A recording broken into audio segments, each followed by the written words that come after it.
বাসায় যেন ডেজার্টের একদম বন্যা বয়ে গিয়েছিল। আর সেই দিন অনেক টাইপের ডেজার্ট তৈরি করেছিলাম। আর সব থেকে যে মজার ডেজার্টটা ছিল সেটা হচ্ছে এই যে কাস্টার্ড ম্যাঙ্গো সেমাই, যেটা এটা কিন্তু ৩টা ফ্লেভারের থাকে। আমি কিন্তু আজকে ম্যাঙ্গো ফ্লেভারে তৈরি করেছি।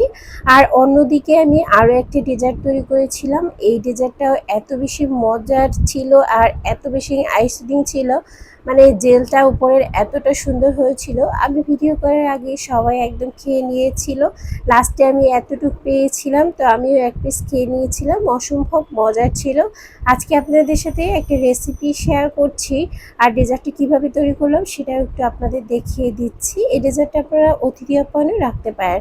এখন আমি ডেজার্ট তৈরি করার জন্য প্রথমে এখানে হচ্ছে ৩ চামচের মতো ঘি দিচ্ছি। আপনারা চাইলে বাটার ব্যবহার করতে পারেন, কিন্তু তেল ব্যবহার করতে যাবেন না, তাতে করে সেমাই টেস্টটা একদমই ভালো আসবে না। এখন আমি এখানে লম্বা যে সেমাইটা আছে সেটা নিয়েছি। আপনারা চাইলে লাচ্চা সেমাই দিয়েও করতে পারেন, কিন্তু লম্বা সেমাইটা দিয়ে এই ডেজার্টটা বেশ ভালো হয়। লাচ্চাটা দিয়ে খুব একটা ভালো লাগে না। ভালো করে নেড়েচেড়ে চুলার আঁচটা মিডিয়াম লোতে রেখে আস্তে আস্তে করে সেমাইটাকে একদম ব্রাউন কালার করে ভেজে নিতে হবে। যখন ব্রাউন কালার করে ভাজা হয়ে যাবে তখন এখানে আমি ১ কাপ চিনি দিয়ে দিচ্ছি। ১ প্যাকেট সেমাইয়ের জন্য ১ কাপ চিনি দিচ্ছি।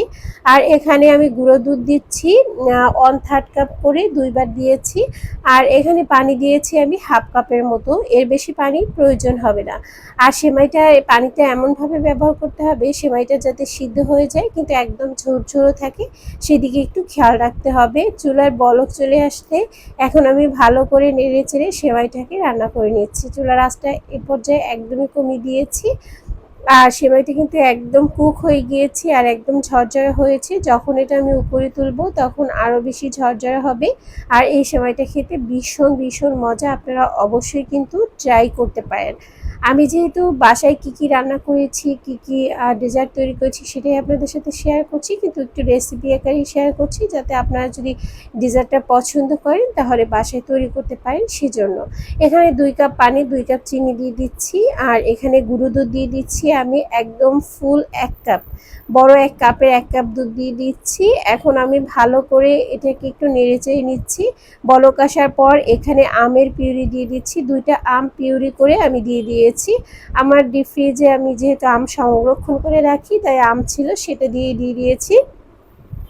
এখন ভালো করে এটাকে নেড়েচেড়ে অনবরত মিশিয়ে নিতে হবে। আর কিছুক্ষণ পরে দেখবেন একদম ভালোভাবে মিশে গিয়েছে যখন এটার বলক চলে আসবে তখন। আর যখন বলক চলে আসবে তখনই আমি এখানে দিয়ে দিচ্ছি কাস্টার্ড। তো ২ চামচ কাস্টার্ড আমি ২ চামচ পানিতে গুলে তারপরে এখানে দিয়ে দিচ্ছি। আর কাস্টার্ডটা দেওয়ার কারণে কালারটা এত বেশি সুন্দর হয়েছে, সাথে ম্যাঙ্গো ফ্লেভার একাত্রে মিশে জাস্ট ওয়াও। আপনারা যখন বাসায় ডেজার্টটা তৈরি করবেন তখন সবাই বুঝতেই পারবে না যে এটা আপনি কী দিয়ে তৈরি করেছেন, এতটা মজা হবে। আর একটা ক্রিমি টেক্সচার আসবে, খেতে দারুণ মজা লাগবে। এখন সেট করার জন্য এখানে আমি যে সময়টা রান্না করে রেখেছিলাম সেটা দিয়ে দিচ্ছি। আর সেটা দিয়ে একটা লেয়ার তৈরি করে নিব। আর নেক্সট যে লেয়ারটা, পরবর্তী যে লেয়ারটা তৈরি করব সেটা আমি লাচ্চা সেমাই দিয়ে করব, কিন্তু সেটা আর ভিডিওতে দেখালাম না। সেটা হচ্ছে লাচ্চা সেমাই চিনি আর গুঁড়ো দুধ দিয়ে হাতে মাখিয়ে সেমাইটাকে তারপর একটা লেয়ার দিয়ে দিবেন, তাহলেই হবে। ওই সময়টা রান্না করার কোনো প্রয়োজন নেই। ভিডিওটা ডিলিট হয়ে গিয়েছে এই জন্য আপনাদের সাথে শেয়ার করতে পারলাম না। এখন আমি হচ্ছে যেই পিউরিটা তৈরি করেছিলাম বা ক্রিমটা তৈরি করেছিলাম সেটা দিয়ে দিচ্ছি একটা লেয়ার। তারপর হচ্ছে ওই যে লাচ্চা সেমাই লেয়ার দেওয়ার পরে তারপর আমি এই যে আরেকটা লেয়ার দিয়েছি সেমাই, তারপর আরেকটা লেয়ার দিয়ে উপরে আমি এই জেলটা তৈরি করে দিয়েছি। জেলটা আমি তৈরি করেছি কর্নফ্লাওয়ার দিয়ে। আর আপনারা যদি জেলের রেসিপি চান অবশ্যই কমেন্ট সেকশনে জানাবেন, আমি আপনাদের সাথে শেয়ার করব। এই ডেজার্টটা যে এতটা সুন্দর, মানে আইসিং একটা কালার হয়েছিল আর খুবই ভালো লাগছিল, অসম্ভব সুন্দর হয়েছিল দেখতে। আমি নিজের প্রশংসা নিজেই করছি। এটি সত্যি অনেক বেশি সুন্দর আর অনেক বেশি মজা হয়েছিল। পেস্তা দিয়ে আর হচ্ছে গোলাপ পাপড়ি দিয়ে আমি এখানে ডিজাইন করে নিয়েছি বা ডেকোরেশন করেছি, ফ্রিজে রেখে দিচ্ছি। আর অন্যদিকে হচ্ছে এই যে ডেজার্টগুলো সেগুলোকে আমি সুন্দরভাবে সাজিয়ে নিচ্ছিলাম। প্রথমে এই যে গুঁড়ো দুধ আর হচ্ছে সেমাই আর চিনি একাত্রে মেখে তারপর এখানে আমি দিয়ে দিচ্ছি। এই কাজে আমাকে আমার হেল্পিং হ্যান্ড সাহায্য করছিল। তো কারণ একত্রে এত কাজ করা সম্ভব না।